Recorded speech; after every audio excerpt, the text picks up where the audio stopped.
Deddy Mulyadi, kalau anda serius mau perang, jangan gunakan masyarakat. Ayo kita janjian saja. Hari apa, tanggal berapa, jam berapa, tempatnya di mana. Anda yang tetepin, kita akan datang. Takbir! Saya mau tanya umat Islam, siap hadir? Siap duel 1 lawan 1? Siap tangan kosong? Siap pakai golok? Siap pakai parang? Siap pakai basoka? Siap pakai AK? Silakan Deddy Mulyadi, tutupin aja. Mengajar tidak. Kalau kau mau perang yang gentleman, mau perang, tetepin. Kau bawa 1000, kita bawa 1000. Kau bawa 2000, kita bawa 2000. Kau bawa 10.000, kita bawa 10.000. Silakan tetapkan tempatnya, tempelnya, harinya, jamnya. Demi Allah, selangkah kita juga akan membela. Yuk kita perang ya kita perang, kita tarung ya kita tarung. Puncak kembalikan menjadi daerah rehab, menjadi daerah konservasi, menjadi daerah hijau. Tidak boleh semena-mena. Dan kemudian juga kita rubah daerah-daerah perkebunan. Apabila perkebunan itu sudah tidak mampu berkebun, kemudian dia merubah area perkebunannya menjadi areal-areal lain yang bukan peruntukan perkebunan. Dan saya katakan PT PN sudah bertentangan dengan kalimatnya. Judulnya PT Perkebunan, tapi kerjanya nyewain tanah. PT Perkebunan, tapi di perkebunannya banyak bangunan. Jangan jadi PT Perkebunan, menurut saya ganti menjadi PT Kontraktor Tanah. Ini harus diubah. Untuk itu caranya bagaimana? Caranya adalah seluruh area PTPN hanya 2 peruntukannya, perkebunan atau perhutanan. Jangan untuk area lain. Kenapa? Kita ini jabatan bisa berhenti kapanpun. Tetapi kalau pemimpin yang barunya kebijakannya beda, mereka akan mengambil keputusan berdasarkan keinginannya. Kenapa? Karena bagi saya membangun harus diawali dengan kedekatan kita dengan alam. Karena kita ini dilahirkan, dididik setiap hari kita berdiri Indonesia tanah airku. Karena Indonesia tanah airku dalam pikiran saya itu saya terjemahkan dengan prinsip papat kalimat pancer, papat kalimat tunggal. Saya katakan manusia itu harus bersenyawa dengan tanahnya, manusia harus bersenyawa dengan airnya, manusia itu harus bersenyawa dengan udaranya, manusia harus bersenyawa dengan panasnya, maka dia menjadi manusia Indonesia seutuhnya. Kalau sudah menjadi manusia Indonesia seutuhnya, maka dirinya akan gelisah ketika tanahnya diganggu, ketika airnya diganggu, ketika udaranya diganggu, ketika panas mataharinya diganggu, maka ada kegelisahan dalam dirinya yang pada akhirnya dia akan bangkit untuk benahi. Dan sampai hari ini saya meyakini betul orang yang berbisnis merusak tanah, merusak air, merusak udara, dan merusak matahari, walaupun kekayaannya banyak, hidupnya akan gelisah selamanya.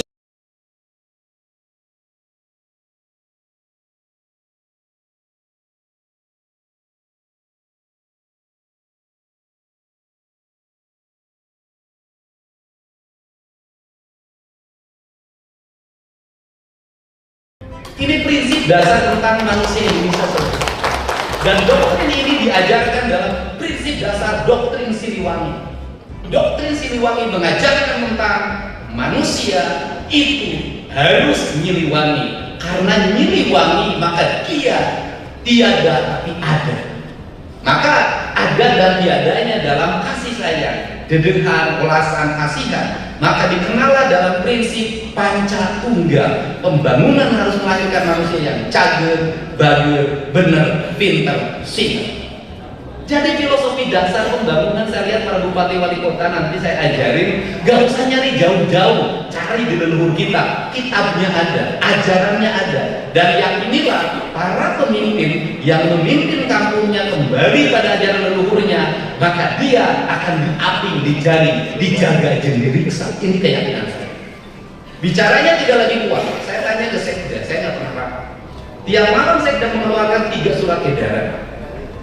Hampir setiap bangun saya selalu nelpon. Siapa yang angkat telepon? Para bupati suka saya telepon. Saya tahu bupati yang bangun pagi dan bupati yang HP-nya mati. Dan saya minta para bupati jam 4:30 HP Anda harus nyala. Kenapa? Karena kita sudah mendeklir diri menjadi pelayan rakyat. Siapa tahu pada saat pagi itu ada sesuatu yang harus kita bantu, HP kita mati, berhentinya sebuah layanan. Ini pertama. Kemudian kedua, harus ada rasionalisasi. Bagaimana kita ingin bangun jalan, ingin bangun jembatan, ingin bangun irigasi, ingin bangun sarana pendidikan, ingin bangun sarana kesehatan, harus pakai duit. Duitnya dari mana? Duit sumber pendapatan kita. Mau Jawa Barat mau ngadain apa? Kita nggak punya batu bara, kita nggak punya tambang emas kayak di tempat lain. Kita ini pajak yang kita raih yang terbesar adalah dari pajak-pajak investasi. Pabrik atau industri adalah harapan kita. Walaupun harus ada tata kelola yang harus diperbaiki oleh pemerintah pusat. Apa tata kelolanya? Pabriknya di Karawang, pabriknya di Bekasi, pabriknya di Subang, pabriknya di Purwakarta, pabriknya di Bogor. Tapi PPh 21-nya jatuh ke Pemkot, ke Pemda DKI Jakarta.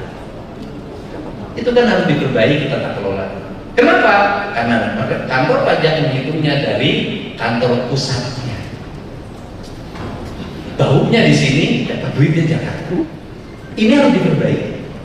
Tetapi di balik itu, kalau ini bahwa ini adalah ayam, industri ini, investasi ini adalah ayam, kita ingin punya telur, maka rumus hidup kata kakek saya, urus ayamna sinalintu. Artinya bahwa investasinya kita jaga bersama, jangan diganggu. Satu, jangan diganggu ketika pembebasan. Dua, jangan diganggu ketika dibangun industrinya. Tiga, jangan diganggu ketika rekrutmen tenaga kerjanya. Keempat, pemerintah provinsi tampil untuk apa? Untuk memberikan jaminan investasi, jaminan keamanan, jaminan rekrutmen sumber daya Jawa Barat yang memadai, jaminan infrastruktur. Maka hari ini saya mulai mendata, pabrik Anda butuh apa? Jalan, aku anggarin di jalannya. Pabrik apa butuh apa? Air, aku siapin airnya. Apa listrik? Kita bangun konektivitas di PLN ya, walaupun agak susah. Ini karena kita ini tampil untuk memberikan jaminan pada mereka untuk apa? Untuk bersaing dengan Vietnam, bersaing dengan Tiongkok. Kenapa hal ini dilakukan? Agar mereka nyaman. Kalau mereka nyaman, rekrut yang kedua, mereka bangun pabrik, ada orang kuli di pabrik. Setelah itu ada bahan material yang diserap. Nah itu duit juga. Saya ini bila kali tanya, saya sampai nanganin teknis, bagaimana suppliernya akur sama kontraktor pabrik. Saya nanganin teknis, saya biasa. Sehingga setelah itu, maka kalau pengusaha sudah merasa dilindungi, sudah deh. Kita juga nggak usah ngomong, mereka juga ngerti apa yang kita inginkan. Ini setelah itu apa? Rekrutmen tenaga kerja. Rekrutmen tenaga kerja bagaimana? Saya katakan dari kemarin, saya tidak mau hadis nakal ada antrian orang melamar kerja. Tidak mau. Bagaimana? Gampang. Ini sudah zaman aplikasi, zaman sistem data. Desa ada di desa itu ada operator desa. Di kecamatan ada operator kecamatan. Di kabupaten operator hampir setiap unit kerja. Operator desa mulai besok ditugaskan untuk mengentry data jumlah angkatan kerja yang ada di desa tersebut berdasarkan pendidikan dan keahliannya. Seluruh operator desa. Setelah itu data itu nanti dipindahkan ke data dinas tenaga kerja. Di dinas tenaga kerja link embed dengan industri. Ketika industri rekrut tenaga kerja, nggak usah buka lamaran, cukup dia lihat siapa saja yang memenuhi kualifikasi itu di sistem data itu. Setelah itu bikin panggilan kerja ke rumahnya masing-masing untuk interview. Setelah diterima baru ngurus lamaran kerja dan persyaratannya. Jangan dibuat orang melamar pabrik ribuan, diciptakan Indonesia, negara yang hari ini orangnya nganggur. Ini adalah brand yang harus dijaga. Saya enggak mau. Ini nanti dipolitisasi di media sosial. Orang yang kedua, saya minta kepada para bupati, pada orang-orang kaya, kalau membagikan beras, membagikan sembako menjelang hari raya, jangan dikumpulkan warganya, antarkan ke setiap rumah dengan penuh rasa kehormatan. Kenapa? Diantrikan. Dipolitisisi lagi, orang Jawa Barat ngantri beras 5 liter. Nanti musim kurban diantrikan kembali. silangkan sikap-sikap politisi kita, belajar pada leluhur kita, orang tua kita ketika nganter munggahan, ketika nganter munggah untuk lebaran, diantar ke rumahnya tanpa orang mengetahui. Kebiasaan kita hari ini adalah pamer kebaikan, dikumpulkan, dipidatokan, divideokan. Akhirnya brand image orang Sunda kokoh. Orang Jawa ini penting. Kita harus mulai. Orang lain itu bukan berarti negara lain tidak punya kelemahan sama dengan kita. Cuman mereka mampu menutupnya, tidak menjadi konsumsi politik publik keluar, sehingga citra negara ini baik. Ini harus. Nah, kemudian berikutnya adalah setelah itu apa lagi? Saya sudah meminta kemarin seluruh HRD Pasekda, Pak Kepala Disnaker, bikin grup WhatsApp seluruh Jawa Barat.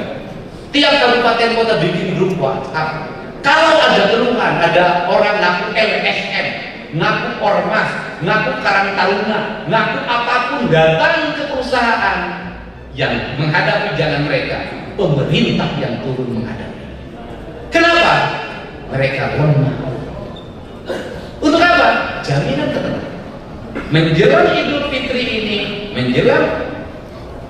Fitri ini, saya tidak mau ada surat yang dibuat oleh desa, dibuat oleh siapapun, datang ke pabrik minta THR.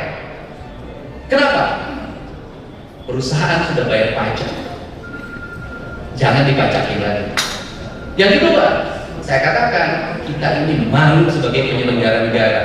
Perusahaan sudah bayar pajak, pajaknya tidak kita belanjakan sesuai dengan kebutuhan masyarakat, dihabiskan oleh birokrasi untuk perjalanan dinas, dihabiskan untuk beli baju, dihabiskan untuk kumpul-kumpul rapat-rapat, mamin-maminnya dihabiskan. Maka impres yang dijalankan oleh saya yang melahirkan efisiensi itu sesungguhnya adalah saya ingin menjawab pajak yang perusahaan bayar akan saya bayar dalam infrastruktur yang baik bagi kepentingan dunia industri.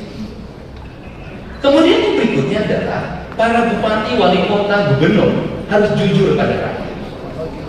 Kalau nanti kita meresmikan pembangunan jalan, sebutin sumber duitnya dari mana. Jalan di desa ini, misalnya di jalan di desa Kutajaya dibangun dari pajak, dana alokasi umum, dari PPh 21, dari PPN yang itu dibayar oleh industri yang ada di sekitar kita. Ibu dapat manfaatnya sekarang. Untuk itu jaga pabriknya, karena pabrik ini kita punya jalan bagus, karena pabrik ini kita punya rumah bagus. Nah, desain pembangunan Pak Bupati Bekasi, Bupati Purwakarta, Bupati Subang yang hari ini menjadi industri, di sekarang di PRKT yang akan kita susun, lihat industri itu berada di mana di desa apa. Tuntaskan seluruh kebutuhan masyarakat di desa yang ada pabriknya. Tuntaskan air bersihnya, tuntaskan sekolahnya, tuntaskan jalan lingkungannya, tuntaskan rumah rakyat miskin, tuntaskan. Kenapa? Dengan mentuntaskan itu sesungguhnya kita sedang menjaga hubungan industrial antara rakyat dengan dunia industri. Kenapa masyarakat di desa itu marah? Kenapa? Karena pabrik mengeluarkan limbah, pabrik bikin bau, pabrik bikin macet, mereka tidak menikmati pajaknya. Pajaknya ditarik ke pusat, dibagi hasilkan ke provinsi, kabupaten, kota, tidak terdistribusi menjadi kebijakan pembangunan prioritas di tempat tersebut, sehingga mereka merasa keberadaan pabrik tidak ada manfaatnya. Ini yang mengakibatkan akhirnya mereka minta sumbangan Agustusan ke pabrik, sumbangan Karang Taruna ke pabrik, sumbangan desa ke pabrik. Ketika tidak diberi, mereka ngamuk. Yang berikutnya adalah banyak orang kaya yang dilahirkan di sekitar industri, Pak. Saya tahu, Pak. Itu didorong mereka untuk apa? Berinvestasi di lingkungan desanya. Bagaimana rumah rakyat miskinnya dibangunkan oleh orang yang menikmati dari limbah segala macam. Jangan terus nambah istri, jangan terus nambah rumah di tempat lain. Yang dapat baunya di sini, istri mudanya di Kuningan misalnya. Ini harus segera dibenahi manajemen ini. Kenapa?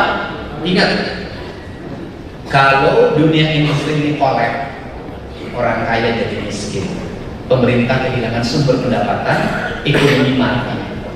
Nggak ada lagi tukang nasi goreng, nggak ada lagi tukang pecel lele, nggak ada lagi Gojek, nggak ada lagi Grab, kontrakan sepi. Saya sudah punya riset tentang itu. Ketika pabrik bangkrut, saya ngalamin bungkusin beras 3 kilogram untuk dibagikan pada warga sekitar dan karyawan. Ingat, ini persoalan yang bukan sepele. Untuk itu, kita tahu Indonesia, kalau Pak Prabowo, itu pasti ada ancaman. Ancaman kita dari dalam dan luar. Dari dalam adalah sikap hidup kita yang hedonis, sikap hidup kita yang apatis. Dari luar, orang lain itu akan melemahkan kita. Orang lain tidak rindu kita bisa bikin pesawat. Orang lain tidak rindu kita bisa bikin mobil. Orang lain tidak rindu kita menjadi negara besar. Orang lain tidak rindu pemerintah, rakyat, dan seluruh aparaturnya memiliki tekad yang sama. Maka ada sistematika gerakan intelijen yang dibangun dalam pandangan saya untuk melemahkan generasi. Satu, membuat anak-anak sekolah menjadi kolokan, lemah mentalnya, ingin disuapin, ingin jalan-jalan dalam setiap hari, janjinya pengen setiap waktu, nggak mau jalan kaki, pengen naik motor, dicekokin oleh obat-obatan yang bisa diraih dengan murah, minuman. Mereka lemah, menuntut ibunya jual sawahnya, jual kebunnya, lemah. Ini generasi yang lemah. Generasi yang lemah ini, kalau 30% anak muda jabat lemah, maka diisi oleh dari tempat lain, maka kita tergerus dan tergeser. Maka saya punya sikap tentang studi tour, tentang pungutan dan sejenisnya. Kemudian saya arahkan anak-anak Jawa Barat harus menabung. Anak Jawa Barat harus makan di sekolahnya dengan baik.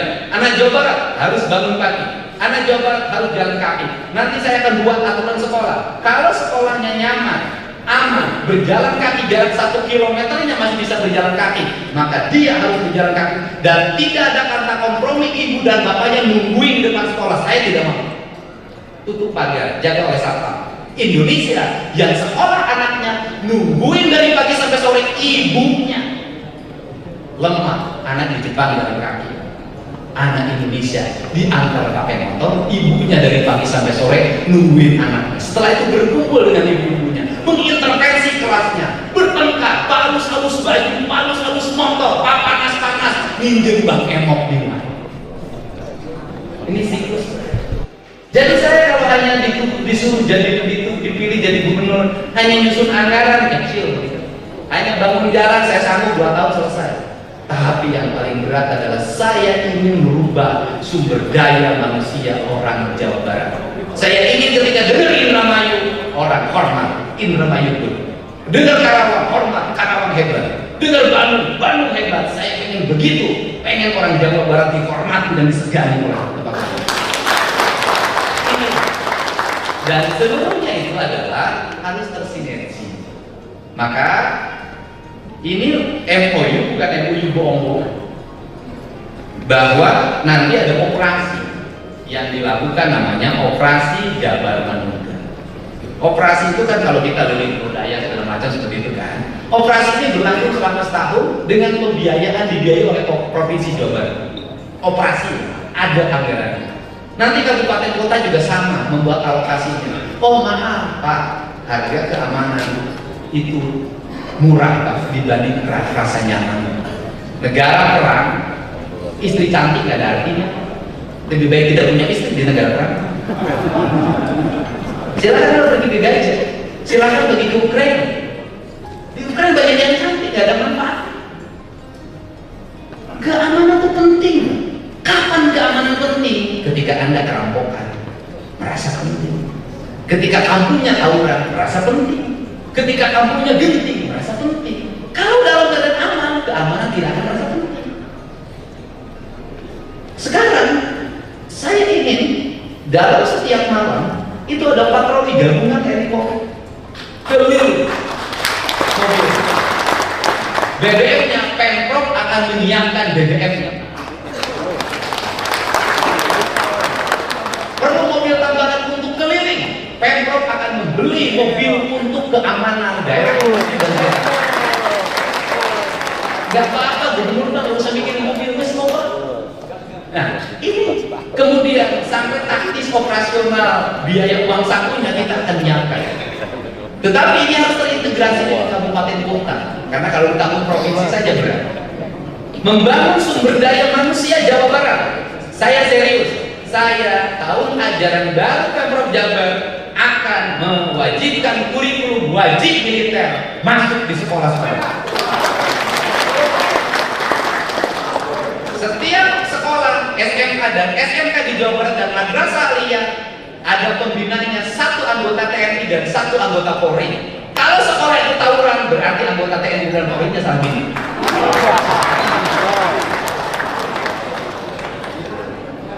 Ya Pak, ini penting Pak. Jadi nanti bisa jadi baju yang dipakai oleh gubernur dan para bupati di Magelang itulah baju yang akan dipakai oleh anak-anak SMA dan SMK Jawa Barat. Saya pakai seragam itu. Komcat, biar terbentuk karakternya, dan dari situ sudah mulai dipilah minat dan bakat. Yang mau jadi tentara sudah ada arahnya, yang mau jadi polisi sudah ada arahnya, yang mau jadi satpol PP ada arahnya.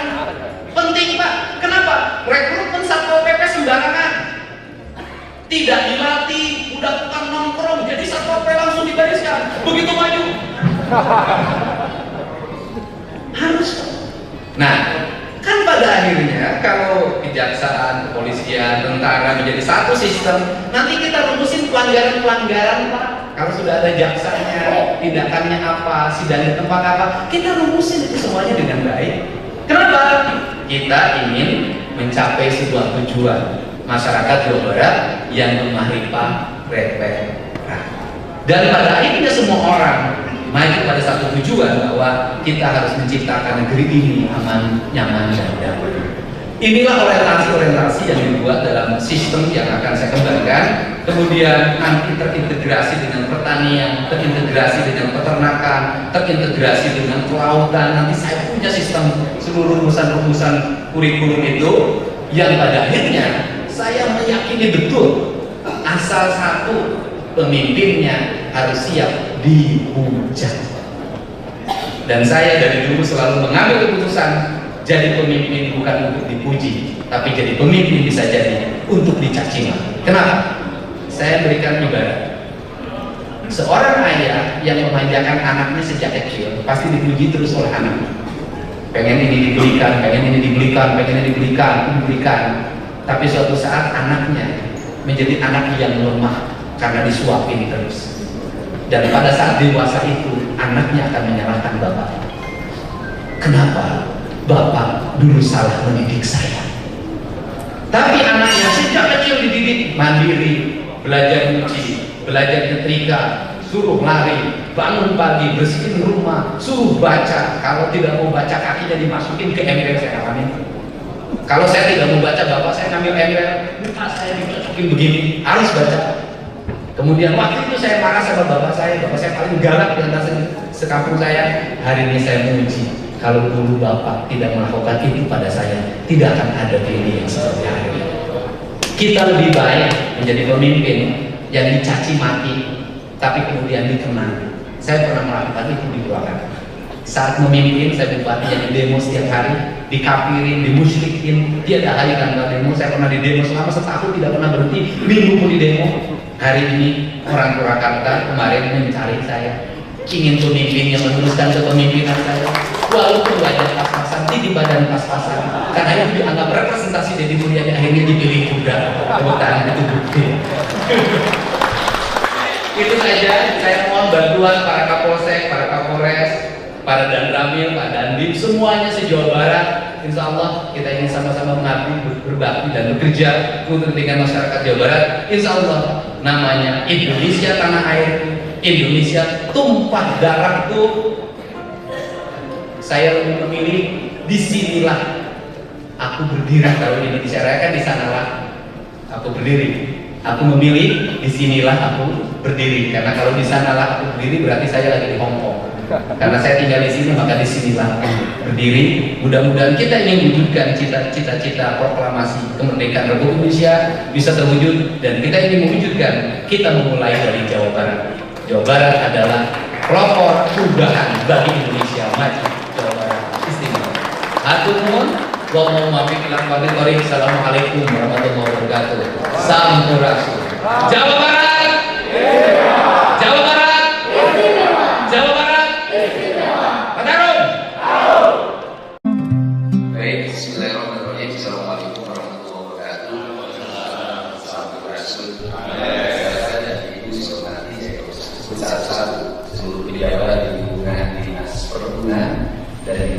perkebunan, ya perkebunan, perkebunan.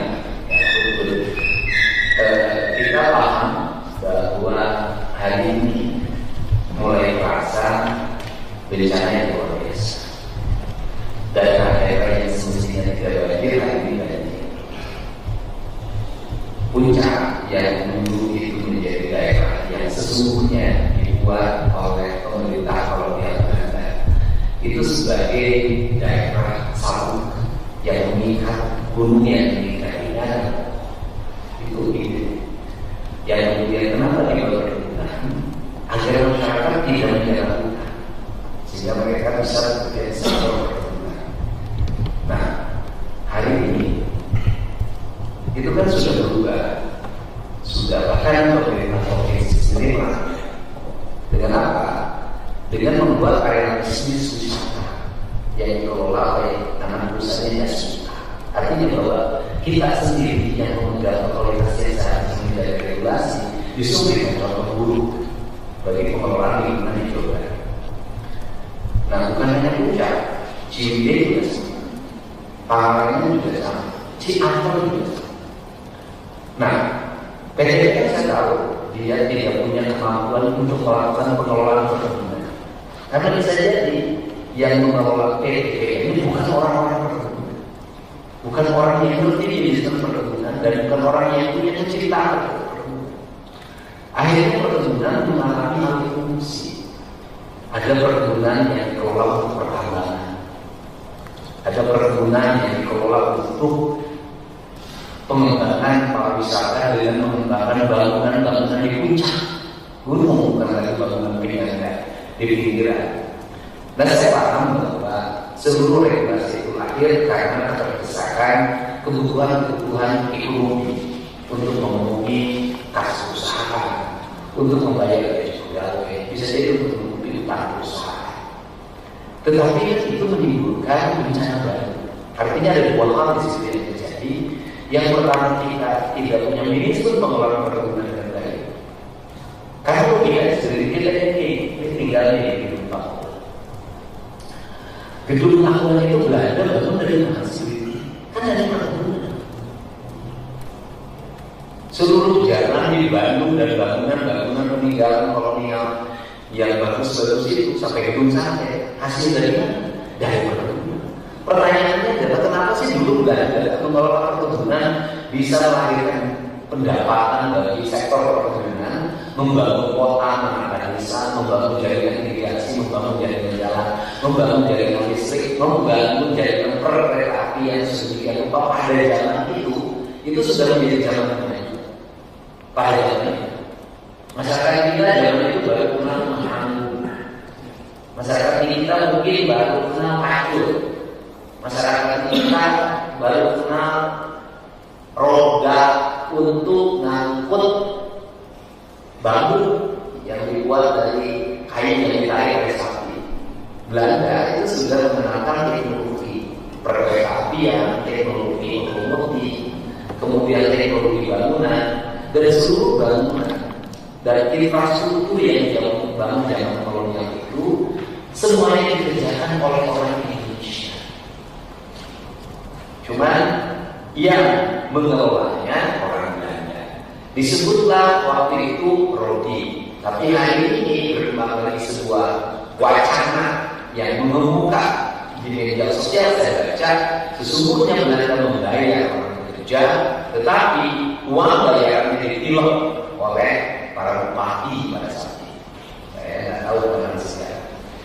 Nah, hari ini apa sih kita ngomongin? Hari ini saya ingin nanya, regulasi apa yang dimiliki oleh Pemprov Jabar terhadap alih fungsi? Apakah kita itu diminta rekomendasi? Atau apakah kita diminta saran? Atau apa? Nah, kalau ternyata kita punya kunci untuk menghentikan seluruh aktivitas dari alih fungsi lahan, kehutanan dan perkebunan itu, maka hari ini saya ingin membuat kunci. Bikin peraturan gubernur yang mengatakan bahwa tidak ada lagi alih fungsi hutan dan alih fungsi lahan perkebunan untuk kepentingan komersil. Apapun. Karena ini, oh yang satu mah bisa memenuhi standar, oh yang satu mah begini bagus pengelolaannya. Nanti muncul yang lain, awalnya ceritanya akan begitu, saya akan memenuhi standar, akan sesuai dengan desain jalan yang dibuat, akan sesuai dengan UKM backgroundnya, seperti itu. Pada pelaksanaannya kalian tidak tahu dia itu siapa. Karena hari ini banyak orang yang menjadi pelaku wisata yang asalnya bukan orang pariwisata, yang asalnya bukan ahli struktur, yang asalnya bukan ahli bangunan. Udahlah, banyak orang yang tiba-tiba akan punya akses terhadap pejabat, punya akses terhadap manajemen, tiba-tiba punya kuasa mengelola. Coba lihat yang di daerah Jakarta misalnya. Itu kan sudah alih-alih ada yang dipakai lahan parkir, ada yang dipakai warung, udah nggak ada peraturan. Itu kan karena ada orang yang menguasai lahan perkebunan. Gitu kan. Nah ini saya ingin minta dari kepala dinas kehutanan dulu, ya Pak. Apa yang kuasanya dimiliki oleh Bapak yang ahli fungsi tanah kehutanan apa? Ahli fungsi tanah, liputan segala macam. Sok maka. Boleh dibantu oleh staf Bapak. Oh layar sok mangga. Oh layarnya harus itu ya. Gunawan gambar Bapak, bisa dicarikannya. Intinya gubernur jalan. Pertama-tama ingin kami laporkan kepada Bapak bahwa di Jawa Barat ini kira-kira sekitar 1,5 juta hektar itu kawasan yang bisa diidentifikasikan sebagai hutan. 1,5 juta hektar. Sekitar 1,5 juta Di hektar. antara kawasan hutan. Semua sesuai. Semua. Iya. Di antara dari angka tersebut, ini angka kira-kira, angka detailnya ada sebetulnya. Itu sekitar 794 itu masuk dalam kawasan hutan yang ditetapkan oleh Keputusan Menteri Ekonomi dan Keuangan di tahun 2020 ditetapkan 794.200 sudah ditetapkan sebagai kawasan hutan. semua. Posisinya yang 794.000 ini hari ini masih hutan, kebun, sawah. Kondisinya memang sebagian besar masih kawasan hutan, nanti kami tampilkan Pak. Dan sebagian memang ada degradasi kualitasnya. Lalu selanjutnya kira-kira sekitar 870.000 hektar itu adalah kawasan di luar hutan, yang kawasan hutan tadi itu kan masuknya itu bisa kebun-kebun perkebunan. Kebunnya kebun teh, kebun sayur. Hutan, tanaman-tanaman tinggi Pak, tegakan tanaman-tanaman tinggi. Kebun jati, Sumohon, kebun jenggi, Raras Pisang, kebun awi. kebun awi seperti itu Pak. Itu kira-kira 870.000 hektar. Itu adalah kawasan-kawasan yang ada menjadi milik dari masyarakat. Nah inilah yang kali ini memang menjadi isu besar bagi kita dalam melakukan penanganan hutan-hutan yang tutupannya masih bagus, tapi itu menjadi hak milik dari warga masyarakat Pak. Jadi kalau kita mengidentifikasikan Pak Gubernur terkait dengan kawasan di dalam hutan sendiri Pak, Bapak kan lebih hafal dari kami Pak, Bapak dari Komisi 4 sebelumnya. Itu dalam kawasan hutan itu ada pola pengelolaan khusus hutan dengan pengelolaan khusus KDPKT Pak. Nah di dalam KDPK itu ada program dari pemerintah pusat, Perhutanan sosial, perhutanan sosial dan juga PPH yang menggunakan kawasan hutan. Perhutanan sosial bisa disertifikasi nggak? Itu hanya persetujuan pemanfaatan. Bisa diperjualbelikan nggak? Seperti laut kan bisa diperjualbelikan Pak. Nah ini Pak yang jadi prihatin Pak sebetulnya dari kawasan KDPK kawasan khusus Gubernur itu masih ada sebagai kawasan yang belum, dia tidak masuk ke dalam PS, dia tidak masuk ke dalam PPK lain, persetujuan pemanfaatan yang harus menjadi isu di yang kita kirim. Nah ini karena masih ada kawasan belum, di mana dia sudah lepas dari perhutanan masuk ke KDPK, tapi hari ini belum ada yang mau. Tadi diambil alih oleh Pemprov. Akhirnya betul Pak, saya Ditambah duitnya, iya. tapi kudu jadi. Kemarin kan muncul kan Pak. Tenang. Mau. Kemarin kan muncul. Kan Bapak mau ompong. Hari menjadi apa namanya isu tersebut Pak. Akhirnya kami usulkan kepada Pak Menteri bahwa kemarin itu ada UPT yang hanya mengelola perusahaan kayu gelodongan dan sebagainya, Pak, gelodongan kayu itu kan harusnya penembangan Nah, tidak kita singkat. Ya. Oke. Sekarang gini, daerah yang bolong itu bisakah itu dikelola oleh Pemprov Jabar? itu Dibuat kembali menjadi kawasan hutan. kalau kita bersama bisa, tapi kewenangan kan ada yang kewenangan. Nggak apa-apa, nanti saya bertemu dengan menterinya. Siapa kalau kita Kan? bersama bisa. Kemudian ditanamin pohon-pohon hutan, Betul. dicampur dengan pohon-pohon kebun, Tumbuhan, ya. seperti petai, Ya. jengkol, Ya. ya kan, Pak? Terus kemudian pohon-pohon hutannya disiapkan biara yang seperti itu disiapkan. Nah, kemudian polanya, kalau sekarang dulu Pak, polanya begini Pak. Masyarakat kalau memang itu bisa ditanamin, suruh nanamin misalnya tanamin parepuma. Itu dalam jangka pendeknya. Kerjasama dengan dinas pertanian nyiapin pupuknya, pertanian nyiapin benih padinya. Kemudian mereka diwajibkan nanam pohon hutan dan nanam pohon kebun. Kemudian nanti setelah umur 3 tahun, 4 tahun kan sudah tidak bisa ditanamin lagi. Kesiapin lagi mereka dikembangkan karena sudah tinggi menjadi kawasan peternakan di bawahnya Pak. Nanti rumah-rumah warganya dibangun seperti rumah adat. Anak-anak sekolahnya diarahkan pada pendidikan kepariwisataan. Maka daerah-daerah pinggiran hutan itu menjadi homestay cenama, kurang bahasa Inggris. Itu polanya terintegrasi begitu. Saya nanti sungai juga begitu. Nah, sekarang pertanyaan saya adalah, adakah kewenangan yang dimiliki oleh provinsi untuk menghentikan alih fungsi hutan menjadi fungsi-fungsi komersial yang lainnya yang di luar hutan? Misalnya gini, fungsi hutan udah fungsi komersial, dibikin rumah nggak apa-apa, rumah panggung nggak ada soal, tetapi hutannya terjaga. Kemudian dibikin areal pariwisata nggak ada masalah, dibikin hotel cottage gitu kan, tapi cottage-nya panggung, tidak mengganggu tanaman, tidak mengganggu tata kelola air, nggak masalah berjalan, kan lebih bagus. Dari 1000 areal hutan, misalnya ada 100 hektar yang digunakan untuk cottage, dan itu cottage itu memiliki manfaat ekonomi sehingga hutan yang 1000 terjaga daripada besar ribu BAKB.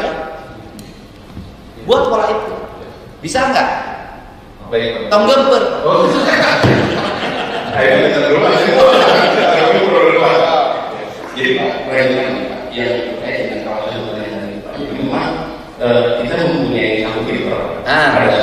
Pada saat itu persetujuan pemanfaatannya itu masuk ke rusak, kita memfilter rekomendasi. Jadi begitu. Kalau karena kan misalnya ada masuk dalam PTSB juga masuk, kita bisa misalnya di OSS-nya itu kan harus dikeluarin izin, ya kan? Nah, kemudian di izinnya itu dipersyaratkan harus mendapat rekomendasi dari dinas kehutanan. Tim rekomendasi tim mau, kan mau nangis kolot jeung eueuh kawani. Beres mau. Nah, kemudian bisa nggak sekarang kita buatin pergub yang kita tidak ada lagi rekomendasi kepada OSS untuk merubah kawasan hutan. Sudah. Siap Bapak bikin pergubnya. Nah, terus yang kedua, ya kan musim hujan ya. Kita bisa nanam pohon nggak? Bisa. Ini kalau dinamika apa? Ya kalau sungai itu adalah 1 bulan setelah hujan, air sudah mulai masuk, tanah sudah tinggi. Jadi melangkahnya goreng. Misal kita kemudian menanam sekarang, 2 meter setelahnya kalau bisa setelah hujan. Sekarang masih bisa menanam. Nah, sekarang di BMKG, April masih hujan nggak? April mudah-mudahan masih hujan. Mei masih hujan ya? Oke. Kalau April Mei masih hujan, gerakan Hari Minggu ini seluruh daerah harus ditanamin pohon. Siapa tahu? Itu bisa nggak buat duit? Loba duit nggak diurang. Dengan kuliah mah tenang. Tapi nu melak tangkal, kudu tukang melak tangkal. sabab belum melak tangkal ke pejabat sok parae. Panas bener. Nah, kita rencana target akan di mana saya nanya? Ya, benar. Jadi memang kami sudah dikasih. Ini contohnya ada satu lokasi. Di mana? Kemarin ada ini Di Jakarta, Bekasi. Kita identifikasi. oh, daerah mana yang akan kita tanamin? Jadi lokasi lokasi itu kami setelah melakukan verifikasi dan peta itu selama 10 tahun ada perubahan alih fungsi. Memang cukup signifikan itu memang di luar kawasan hutan. Ya udah, saya nanya, di mana di belakang tangkal? Ayo panjangnya ketemu. Ayo siapa bilang? Bisa mereka. Ya udah, tanamin di situ. Berapa ribu pohon yang dibutuhkan? 10.000 siapkan. Tapi belak tangkalan lo sok ieu. Proyek mah sakieu tah aing mah nyaho. Emang aing teh nyaho proyek. Nyaho, lamun proyek penanaman pohon dinas kehutanan tangkalna sakieu tah. Begitu dipelas parae siang. Melakna dijangkung. Anu pohon yang paling ideal tingginya berapa ketika ditanam? 70 cm, 1 meter lah. Ya, yang 1 meter ya. Di Majalengka loba kan? Duit aya apa loba? Bisa. Belum selesai Pak, ada sedikit. Bukan dilatih. Kurang melomba pegawai. Inti nama jiankeun pergub yang menutup kemungkinan alih fungsi lahan hutan dan perkebunan untuk peruntukan lain yang bertentangan dengan prinsip-prinsip ekologis dan keselarasan lingkungan. Itu birokrat mah lila muter ngomongna, kurang mah lain birokrat preman urang. Saya naon dicicing geus eta kayak nu kadua. Nah, kalau sekarang saya siapin heli untuk menanam biji lewat udara. Saha anu punya kemampuan untuk menanam lewat udara, sebar benih biji dari sekarang. Boga ke sikina, siki bisa kaya. Ya udah, menanam tuh ada 2 teknologi, pas satu ditanam, yang kedua disebar. Yang paling bagus tuh biji, Pak. Betul nggak? Ayat teknologina. Yang Pak kemarin kita menggunakan drone. Sudah berjalan beberapa tempat. Pakai heli we. Pakai pesawat Bu Susi Air kita sewa. Bisa kan? Nanti komunikasi Bu Susi, kemudian kalau ada alinya nanti tinggal disebar dari atas. Ya kan? Bisa nggak? Ya, gimana Pak?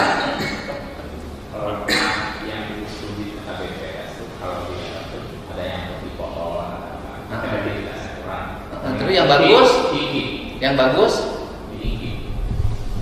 lempang Pak, kamu mana kamu libur? Udah, gini, ada daerah yang terjangkau oleh orang berjalan, ada daerah yang harus menggunakan pesawat atau drone, ya. Teknologi dua-duanya kita gunakan. Terus Bapak siapin pola dengan dinas perkebunan. Polanya begini, nanti berlakunya di mulai musim tanam Desember atau Januari, ya kan? Begini. Kan kayak daerah hulu sungai Citarum, Gunung Wayang, Gunung Bindo, dirinya tadi desa naon? Citarum, kilometer 0. Oke. Jadi dia caranya Cisanti. Jadi begini caranya adalah, jadi warga itu kan kalau pakai proyek susah Pak. Misalnya ada satu desa kita bertahap, ada satu desa di Kuningan. Target saya di Kuningan dan di Kabupaten Bandung, termasuk di Kabupaten Bandung Barat. Jadi begini polanya, masyarakat itu kan beralih ke perkebunan sayur jadi kuli, karena bukan pemilik lah kuli. Itu kan karena ada pekerjaan. Dan mereka melihatnya murah Pak, 60.000, 70.000, 80.000, lebih murah dibanding kuli paret di daerah Pantura. Saya tahu itu, makanya kemiskinan ekstrimnya tinggi. Nah, bagaimana? Gini, di coupling eta tanah anu naik direboisasi di coupling. Berapa idealnya satu orang mengelola? Satu orang itu menanam sendiri, dan kemudian selama pohonnya belum kokoh, maka dia diberi gaji bulanan. Misalnya 2 tahun. Bisa dalam sistem kita itu kan sama dengan tenaga harian lepas atau tenaga outsourcing. Saya kemarin ketemu dengan salah satu dinas outsourcingnya 5,4 juta. Tukang sasapu outsourcing 5,4 juta, Pemprov sesuai UMK. Kan hebat gitu loh. Nah, kemudian outsourcing aja kalau di desa kan angka 2,5 sampai 3 juta pun sudah begini, Pak. Benar nggak, Pak? Nah, misalnya 1 hektar itu dikelola oleh satu keluarga, atau misalnya 3 hektar dikelola satu keluarga 4 hektar, kemudian dapatlah per bulan 2,5 juta sampai 3 juta. Terus sampai pohon tumbuh. Nah, kemudian tak pohonnya dicampur antara pohon hutan dengan pohon kebun tadi. Sehingga nanti dalam jangka panjang, nanti setelah mereka selesai proyek penanaman sudah besar, mereka alih fungsi menjadi peternak sapi, domba. Anak-anaknya pendidikannya digratiskan, siapin alat transportasi ke sekolah, sehingga mereka nanti komitmen untuk menjaga hutannya kuat. Tapi kalau terus-terusan pakai pola proyek, saya nggak akan berhasil. Begitu, Pak? Benar tuh, Pak? Ulah proyek penanaman, saya udah baca PBD bahula proyek penanaman luwung sekieu yang bernyahu itu nyahu. Wah, tangkal mah kumek. Oke, Pak. Hari ini Bapak siapin diskusi, siapin pergub Pak, berdua Pak. Satu pergub yang isinya itu. Jadi pergubnya nanti sehingga itu menjadi pegangan BPMTSP, menjadi ditembuskan juga ke OSS, sehingga tidak bisa berproses lagi. Setuju? Intinya itu, Pak. Oke? Siap dilaksanakan? Siap. Bapak teh dinas ke hutan. Ngan mau nangis kalau